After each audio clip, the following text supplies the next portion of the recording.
안녕하세요. 저는 PK동물병원 전수동 수의사입니다. 반갑습니다. 제가 준비한 내용은요. 유행성 폐렴에 대한 동군 정의와 진단법인데, 일단 이걸 준비하게 된 이유는 아시다시피 동군은 농장은 다 이제 동군의 흐름이 있잖아요. 그래서 우리가 자동사에 문제가 된다고 해서 자동사에서만 문제 해결해서 해결되는 부분은 아니고, 번식동군부터 그 상황을 알고 이제 우리가 통제할 수 있는 방향을 결정을 해야 되거든요. 이제 PRS에 대한 동군 정의를 예를 들면 이해하기가 쉽죠. PRS도 1차적으로 우리가 양성돈, 음성돈 분류를 하고, 양성이라고 하더라도 안정화됐냐 불안정화됐냐 이런 부분을 분류를 해서 이제 PRS 동군에 대한 구분을 하게 되는데, 마이코플라즈마도 같은 개념으로 그 동군에 대한 정의 분류가 필요하게 됩니다. 근데 그 가장 큰 차이는 뭐 먼저 말씀드리면은, PRS의 통제 목적은 후보돈이 들어와서 이제, 그러니까 쉽게 얘기해서 번식동군의 PRS 바이러스가 없는 상태를 만들었을 때 우리가 안정화라는 표현을 하게 되는데, 마이코플라즈마 같은 경우는 현실적으로 번식동군 안에 마이코플라즈마 세균을 배설하는 돼지가 없게 유지하기는 현실적으로 어렵습니다. 이유는 아까 이제 먼저 말씀드린 것처럼 배설 기간이 감염되고 나서 240일 동안 배설을 해요. 이제 그러다 보니까 우리가 후보돈이 들어와서 배설이 끝나고 임신사로 편입을 하겠다. 이거는 현실적으로 불가능한 상황이고요. 목적 자체가 분만 전에 배설을 끝나게 하는 게 기본적으로 목적이 됩니다. 그래서 모돈이 배설하는 마이코플라즈마 세균이 태어난 자돈한테 바로 이제 감염되는 거를 막는 게 뭐 이제 마이코플라즈마 번식동군 통제에 대한 마이코플라즈마 통제의 목적이 됩니다. 이제 사실 저희가 이제 처음에 참가한 건 미국 사례입니다. 이제 미국은 어 벌써 이제 10년 이전부터 동군에 대한 마이코플라즈마 통제에 굉장히 이제 투자를 하기 시작을 했고요. 가장 큰 이유는 결국에 경제적 피해입니다. 우리가 이제 PRS에 대한 의한 경제적 피해가 굉장히 크다라고 다들 알고 계시는데, PRS랑 마이코플라즈마의 경제적 피해가 거의 비슷하다는 거는 잘 이제 들으셨을지 몰라도 잘 이렇게 관심을 안 두시는 것 같아요. 마이코플라즈마의 경제적 피해도 PRS 못지않게 굉장히 크거든요. 아시다시피 미국은 돈가도 낮고 출하했을 때 마진이 굉장히 적기 때문에 이 경제성에 대한 게 굉장히 중요합니다. 그래서 미국은 이미 10년 전부터 PRS에 대한 통제 이후로 이제 바로 이제 포커스를 맞춘 게 이제 마이코플라즈마에 대한 통제고, 결과적으로 번식동군에 대한 통제, 그 다음에 최종적으로는 마이코플라즈마 제거까지 목표로 하고 있는 상황이고, 그 과정에서 이제 1차적으로 번식동군에 대한 동군평가 기준을 이제 준비를 하게 됐습니다. 그래서 뭐 이 내용을 얘기를 할 건 아니고요. 마이코플라즈마에 대한 동군평가 기준을 이제 미국 양돈수의사 대회, 그러니까 미국 양돈수의사회와 이제 내셔널 포크 보드죠. 이제 우리나라 한돈협회 같은 이제 생산자 단체, 그리고 학계가 같이 공동으로 이제 그룹을 만들어서 이거에 대한 통제, 모돈군에 대한 정의를 이제 내렸고, 그 부분을 이제 AASV, 아시아 미국 양돈수의사대회에서 이제 이사회에서 공식적으로 승인이 돼서, 미국 같은 경우는 지금 위에 이제 있는 평가 기준이 기본적으로 미국에서 번식 동군을 이제 마이코플라즈마에 대한 동군 평가를 기준하는 이제 스탠다드가 기준이 되는 상황이고요. 근데 저희가 이제 우리나라에서 이걸 똑같이 적용하려고 하면은 현실적으로 우리나라랑 굉장히 다른 부분들이 많습니다. 먼저 이제 미국은 대부분 투사이트인데, 투사이트도 우리나라처럼 뭐 예를 들어 30kg까지 자돈을 생산하는 투사이트가 아니라 대부분이 번식동군은 분만까지만 해요. 그리고 이유를 하면은 다른 농장으로 가서 이제 윈투 피니시라고 해서 이유 자돈부터 출하까지 하는 구조다 보니까, 번식동군이라고 하면 우리나라는 자돈도 있는 경우가 많은데 미국은 모돈만 있습니다. 그렇기 때문에 우리가 마이코플라즈마에 대한 PRS든 마이코플라즈마든 어떤 질병이든 간에 번식동군에 대한 통제를 할 때는 진짜로 모돈에 대한 통제만 하면 어느 정도 다 해결이 됩니다. 이제 그러다 보니까 이 평가 기준도 거기에 맞춰져 있고, 이제 후보돈부터 이런저런 조건들에 대해서 다 세세하게 이제 기준을 잡아놓은 상황이죠. 근데 이제 우리나라는 그렇지가 않다라는 거. 그러니까 일괄 사용 농장이 많고 투사이트라고 하더라도 자돈이 있다라는 부분이 1차적으로 우리나라하고 미국의 가장 큰 차이고요. 두 번째로 도입되는 후보돈이 다르죠. 이제 미국은 기본적으로 아까 말씀드렸다시피 이유자 돈을, 종돈을 이유자 돈으로 가져와서 그 농장에서 이제 순치와 이제 후보돈 발달 과정을 해서 이제 사용을 하게 되는데, 우리나라 대부분 이제 한 100kg 전후, 151령에 100kg 전후의 후보돈을 도입을 하다 보니까 실질적으로 마이코플라즈마에 대해서 노출을 하고 아까 말씀드린 것처럼 분만 전까지 완벽하게 배설 종료를 하겠다. 이게 사실 조건 자체가 안 맞습니다. 우리가 분만 전에 배설이 끝나려고 하면은 최소한 81년 이전에 노출이 돼야 이게 가능한 부분이거든요. 그리고 뒤에 얘기하겠지만 사실 자연 노출 부분도 마이코플라즈마가 그렇게 쉽지가 않습니다. 여러 가지 현실적인 문제가 있죠. 이제 그렇기 때문에 미국 기준을 한국에 그대로 적용할 수는 없고, 그래서 저희 이제 그 K맵에서 이런 부분에 대해서 논의를 해서 한국 기준에 한국 상황에 맞춰서 평가 기준을 정의를 했습니다. 일단은 음성은 간단하죠. 양성, 음성 구분은 간단합니다. 음성은 말 그대로 음성, 농장 안에 마이코플라즈마가 없는 상황이죠. 그래서 없기 때문에 검사하는 방법도 간단합니다. 그 농장의 가장 큰 돼지에서 마이코플라즈마 검사했는데 음성이다. 그러면 음성인 거죠. 만약에 중간에 언제라도 감염이 일어났으면은 우리가 쉽게 해서 만약에 일괄 사용 농장이면은 비육돈을 체열을 해서 항체 검사를 하면은 당연히 항체가 양성으로 나오죠. 근데 전체 다 음성으로 유지가 된다라고 하면은 그 돼지들은 태어나서 출하할 때까지 한 번도 감염된 적이 없는 돼지이기 때문에 우리가 어렵지 않게 음성으로 판단을 할 수가 있습니다. 이제 양성 농장들은 결국엔 이제 비육돈 출하하는 돼지들이 양성이라는 건데, 우리가 이제 있냐 없냐가 중요한 게 아니라 결국에는 이게 농장 안에서 번식동물에서 잘 통제가 되고 있는 상황이냐, 그렇지 않느냐, 이제 이 부분을 판단을 해야 되거든요. PRS랑은 좀 다르죠. PRS는 우리가 안정하냐, 불안정하냐라는 이 기준을 삼는데, 사실 마이코플라즈마는 그 기준을 삼기가 어려운 이유가 아까 말씀드린 것처럼 항원 자체가, 그 세균 자체가 번식동물에 없을 거다라는 기대를 하기가 쉽지가 않습니다. 양성 농장에. 그러다 보니까 결과적으로는 통제가 되고 있느냐, 안 되냐, 이제 이 부분을 얘기를 하게 되는데, 어, 개념으로 얘기하면은 기본적으로 항원 부분은 아까 말씀드렸다시피 임신사에서는 당연히 항원이 있을 수 있어요. 배설기간이 240일이니까. 하지만 통제가 잘 된 상황이라고 하면은 최소한 분만하고 있는 상황에서는 우리가 항원이 검출이 안 되는 걸 목표로 하는 거고요.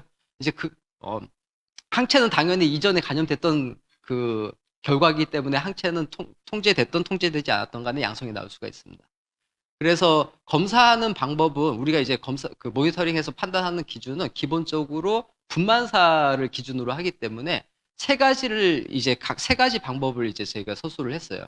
세 가지를 한 이유가 사실은 살아있는 돼지에서 마이코플라즈마 항원을 검출하는 게 굉장히 어렵습니다. PRS는 체열하거나 뭐 타액이나 뭐 거색을 하거나 하면 검출을 할 수가 있는데 마이코플라즈마는 그렇지가 않아요. 그렇기 때문에 첫 번째로 우리가 할 수 있는 게 일산 분만 모돈의 기도 스왑을 해서 음성이 유지가 되면은 우리가 그 돼지는 배설하지 않고 있구나라고 판단을 할 수가 있습니다. 우리가 일산 모돈을 하는 이유는 아까 얘기한 것처럼 배설할 돼지는 대부분 일산이에요. 3산, 4산, 5산 애들은 이미 이제 면역을 갖고 있는, 이전에 감염돼서 면역을 갖고 있기 때문에 배설하고 있을 확률이 좀 상대적으로 낮은 거고, 후보돈 같은 경우, 일산 분만 모돈들은 우리가 이제 농장에 후보돈이 입식되고 난 이후에 감염된 상황에서 분만사까지도 감염될 수 있을 확률이 높아서 일산 분만 모돈을 갖고 이제 스왑을 해서 양성이 나오면은 그 돼지는 분만사에서도 배설을 하고 있기 때문에 통제되지 않은 양성으로 볼 수가 있고요.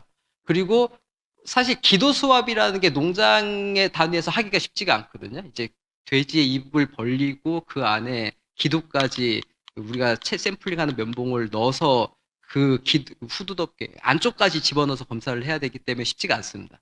이제 그렇기 때문에 게다가 이제 모돈이고요. 그래서 모돈을 하기 어렵다고 하면은 이제 일산 이유 모돈. 근데 그 대신 일산 이유 모돈은 우리가 유병률이라고 하죠. 돼지가 태어난다고 다 감염되는 게 아니니까 충분한 샘플 수가 필요합니다. 그래서 최소한 30도 이상의 일산 이유 모돈의 기도 수압을 해서 항원이 검출되면은 우리가 통제가 제대로 되지 않고 있다라고 판단을 할 수가 있는 겁니다. 그리고 또 한 가지 방법은 이제 이것도 어려우면 오랄 플루이드, 이게 패밀리 구강액이라는 거는 우리가 타액은 비육사에서 이렇게 많이 하잖아요. 타액을 모두 분만 스톨에 걸어서 모돈하고 자돈이 같이 물게끔 하는 방법이에요. 그러면 이제 돼지의 침을 모을 수가 있는데, 사실은 이 부분은 개인적으로 그러니까 저희가 이제 이 두 가지가 기도 수압이 어렵기 때문에 이런 방법도 얘기를 하긴 하지만, 기본적으로 타액에서 마이코플라즈마 항원이 검출이 안 되는 건 아니지만 검출률은 굉장히 낮습니다. 그래서 이 부분 어느 정도 우리가 검출률을 볼 수 있는지는 추가로 검증이 필요한 부분입니다. 그래서 결론적으로 다시 말씀드리면 우리가 분만사에서 마이코플라즈마 항원이 나오느냐 안 나오느냐를 가지고 통제된 상황이냐 통제되지 않은 상황이냐를 판단을 할 수가 있습니다. 그래서 결국에 이렇게 평가를 하는 이유는 첫 번째로는 일단은 저희가 이제 우리나라에서 중요한 게 우리나라 일괄이 많기 때문에 번식동군에서 통제가 된다고 해서 자육비에서 저절로 뭐가 좋아지는 건 아니에요. 번식동군이 통제가 된 상황에서 자육비에서 간염이 있으면 거기서도 거기 나름대로 우리가 통제가 필요한 상황이고, 하지만 번식동군에서 통제가 제대로 안 되는 상황이라고 하면은 PRS도 마찬가지로 우리가 번식동군에서 먼저 우선적으로 통제가 돼야지 자육비 구간에서도 더 효과적으로 통제를 할 수 있는 상황이죠. 그래서 첫 번째로 아까 말씀드린 것처럼 양성, 음성 구분을 하는 건 어렵지 않고요. 가장 큰 돼지로 검사를 하면 되고, 양성이 확인이 됐으면은 말씀드린 것처럼 우리가 통제된 상황이냐, 통제가 잘 안 되느냐에 따라서 통제가 잘 되고 있다, 번식동군이. 이런 상황이라면은 그 번식동군에 대한 통제 방법을 유지하면서 자육비 구간의 통제에 집중을 하면 됩니다. 반면에 통제가 제대로 되지 않는 상황이라고 하면은 후보동과 번식동군에 대한 통제를 우선적으로 선행이 돼야 되는 부분이고요. 그리고 동시에 자육비에도 계속 문제가 있을 테니까 자육비에 대한 통제를 이제 하면은 됩니다. 네, 제가 준비한 내용은 여기까지입니다.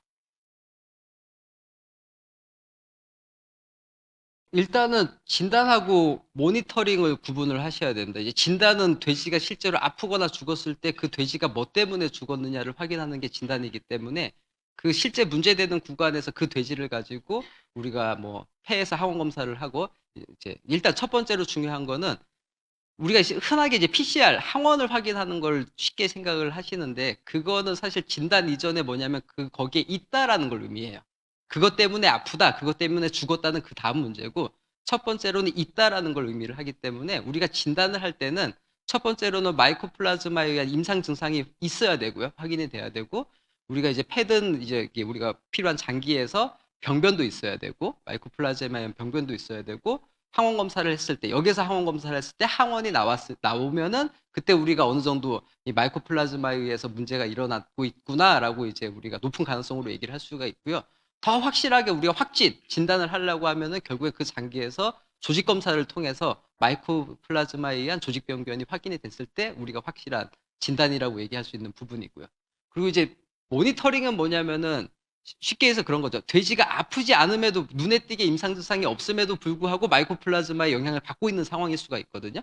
이제 그런 상황, 뭐 임상 증상이 있을 수도 있고 없을 수도 있고, 하지만 이제 뭐 마이코플라즈마의 간염이 있는 상황일 수가 있는 거예요. 이제 이때는 우리가 진단이라기보다 이제 모니터링을 하게 됐는데, 아까 이제 번식동군에 대한 검사는 이제 제가 먼저 말씀을 드렸고, 이제 여기 있는 것처럼 도축 검사에서 폐 병변을 보는 게 사실 대표적인 모니터링 방법 중에 하나죠. 이제 농장에서 간염은 분명히 있는데 우리가 얼만큼 영향을 받고 얼만큼 피해를 보고 있느냐, 이 부분을 임상 증상이 명확하지 않더라도 폐 병변을 가지고 그 폐 병변의 정도를 가지고 우리가 어느 정도 우리가 가볍게 영향을 받는지 심하게 영향을 받는지 이런 부분을 모니터링을 할 수가 있고요. 그리고 혈청 검사가 사실은 이제 모니터링 방법으로 피를 통해서 확인을 할 수가 있는데, 첫 번째로 혈액으로 항원 검출은 거의 잘 안 됩니다. 그리고 우리가 이제 항체를 이제 혈액으로 볼 수 있는데, 항체로 볼 수 있는 거는 예를 들어 자육비만 놓고 보면은 우리가 이제 이렇게 통제를 잘 해서 음성사 간염이 안 된 상태로 자손이 태어난다고 하더라도 어느 시기 때 간염이 될 텐데, 그 간염되는 시기를 우리가 추정할 수 있는 좋은 방법 중에 하나가 구간별로 체열해서 항체를 보는 방법이 있고요. 그리고 항원을 가지고 우리가 모니터링을 할 수도 있기는 하거든요. 근데 요거는 이제 간단하게 요금 말씀을 드릴게요. 이제 우리가 살아있는 돼지에서 항원 검사하는 게 어렵다고 말씀을 드렸잖아요. 이제 검출률을 보면은 타액이 되게 낮습니다. 검출률이. 나오긴 나와요. 근데 타액에서 항원이 나올 정도면은 진짜로 배설이 많은 거예요. 그러니까 타액이 낮고, 그 다음에 이제 비광스압 했을 때 검출률이 낮고요. 그리고 우리가 이제 그, 그 후두 전에 뭐죠, 이게. 기도, 기도 수압을 했을 때 좀 낮고, 그나마 살아있는 돼지에서 가장 검출률이 높은 게 이제 우리가 기관 수압인데, 그거는 이제 우리가 사실 여기 위치입니다. 깊으면 깊을수록, 폐에 가까우면 가까울수록 거기서 샘플링을 할수록 검출률이 높은 건데, 기도 수압을 하려면 우리가 사실 여기 이제 목에 기도로 음식물이 넘어가지 않도록 덮개가 있거든요. 후두 덮개가 있는데 그 뒤쪽까지 집어넣었을 때가 검출률이 가장 높습니다. 그래서 우리가 결론적으로 타액으로도 검사할 수 있고 그 비강 스왑으로도 할 수도 있고, 이제 그 여러 가지 방법이 있지만 결과적으로는 우리가 스왑을 하더라도 이제 우리가 폐에 가까우면 가까울수록 검출률은 높다. 이게 거꾸로 얘기해 드릴게요. 이제 타액에서 음성이라고 해서 농장의 음성은 아닙니다. 검출률 자체가 높은 게 아니기 때문에. 그래서 항원 검사를 가지고 모니터링을 한다라고 하면은 그 부분은 좀 알아두실 필요가 있을 것 같습니다. 이상입니다. 안녕하세요. 유니동부변의 김정희입니다. 제가 발표할 주제는 유행성 폐렴의 후보군 순치입니다. 발표 내용에 앞서서 제가 좀 질문을 하나 드려보고 싶은데요. MH 음성 후보군 4마리를 100%다 순치를 시키려면 MH 양성도는 과연 몇 마리를 우리가 합살시켜줘야 될까요? 정답을 생각보다 많이 맞춰주셨네요. 네. 네, 육두가 맞습니다. 네. 그래서 4마리 음성 후보군을 이제 100% 양성시키려면 6마리를 접촉을 시켜야지 될 정도로 생각보다 자연 노출시켜서 순치하기가 상당히 어렵습니다. 그래서 뭐 뒤에서 말씀드리겠지만 현실적으로 뭐 우리한테 MH를 순치시키는 방법으로 해서 백신 접종을 권장을 하고 있습니다. 다시 본론으로 돌아와서 제가 제일 처음에 입식 후보군의 마이코 순치의 중요성을 먼저 말씀을 드릴 건데요. 그 MH 순치의 중요성에 앞서서 제가 좀 회장염의 예를 들고자 합니다. 우리가 2016년도, 17년도 다산성 후보군들이 그때부터 도입이 시작이 됐습니다. 그때 문제됐던 게 어떤 거였냐면 급성출혈성 회장염으로 후보군이 농장에 와서 소위 이제 피똥을 싸면서 죽는 그런 사례들을 많이 경험했습니다. 사실은 회장염이라는 게 뭐 우리나라뿐만 아니라 세계적으로도 검사해 보면 다 양성인 농장들이 대부분입니다. 그렇지만 우리가 이제 급성출혈性회장염처럼 눈에 띄게 막 폐사가 일으킬 정도의 경험들은 사실 거의 없었고 기껏해야 뭐 육성 비육 구간에서 약간 설사하고 마는 정도로 지나갔기 때문에 사실 회장염에 대한 이슈가 없었는데 이 다산성 후보군들이 도입되면서 이제 후보군이 갑자기 죽다 보니 이렇게 문제가 대두가 됐던 것입니다. 그래서 이제 그러면 왜 그렇게 됐느냐?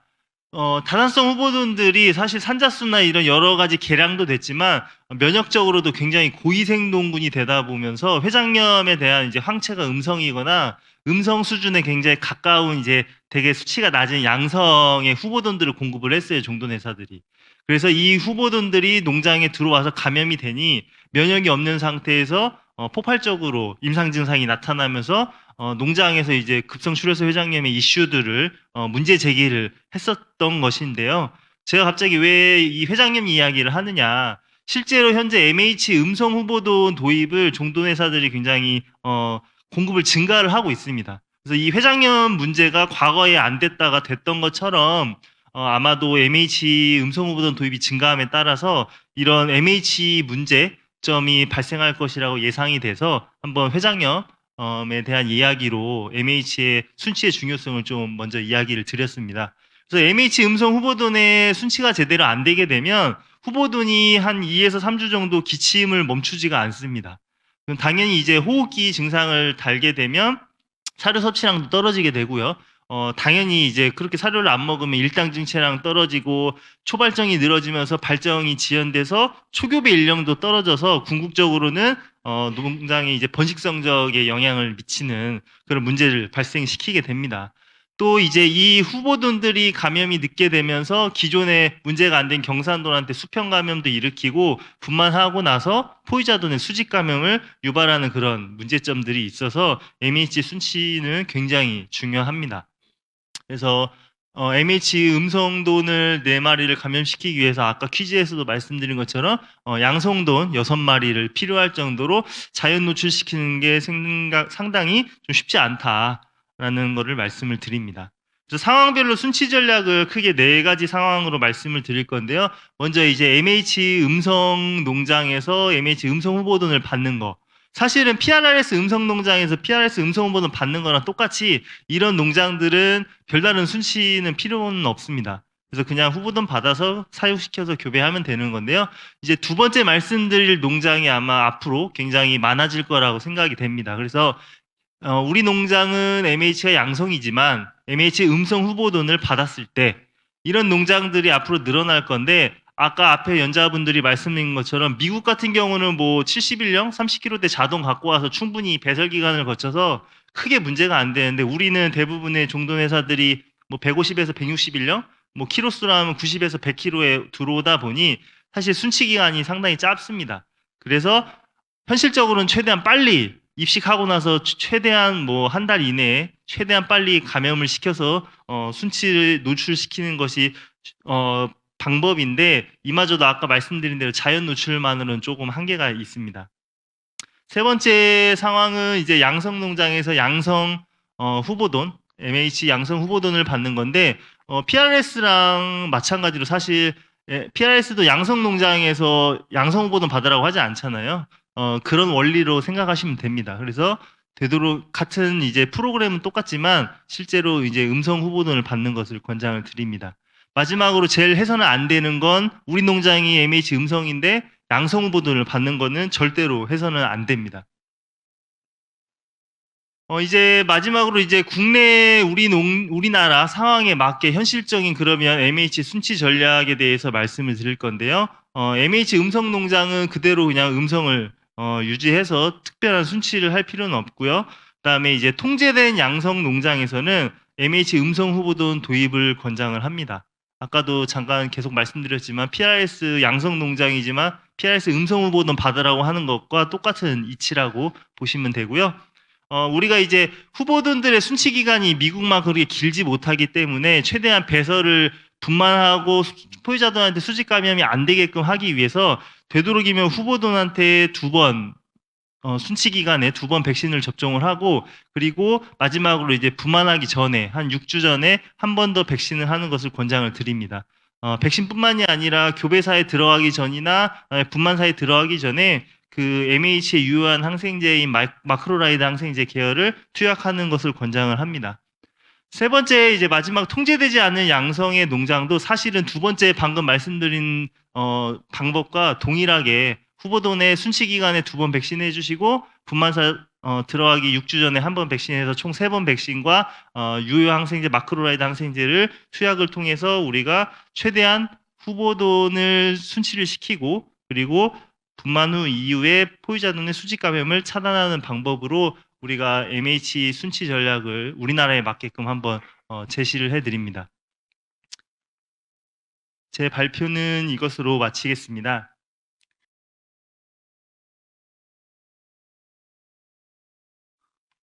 현재 우리나라에서 자돈의 마이크로 백신은 많은 농장들에서 하고 계세요. 근데 후보돈에는 아직까지는 마이크로 백신을 하는 농장들이 이렇게 많지는 않은 것 같아요. 아까도 말씀드린 것처럼 이미 이제 양성 후보돈을 받아서 별다른 문제가 없기 때문에 이 MH에 대한 그 백신 접종의 어떤 필요성을 못 느끼시고 있는 것 같은데 말씀드린 것처럼 뭐 다비육종이나 PIC나 이런 종돈 회사들이 MH 음성 후보돈을 분양을 하고 계속 그 분양 두수가 늘어나고 있는 상황에서 문제가 될 수 있기 때문에 후보돈 입식하고 나서 최소 2번, 4주 간격으로 2번 백신 접종을 권장을 드립니다. 백신 접종을 권장 드리는 거는 아까 말씀드린 것처럼 자연 노출만으로는 사실 순치시기가 상당히 어려워요. 그래서 우리가 백신 접종을 권장을 드립니다.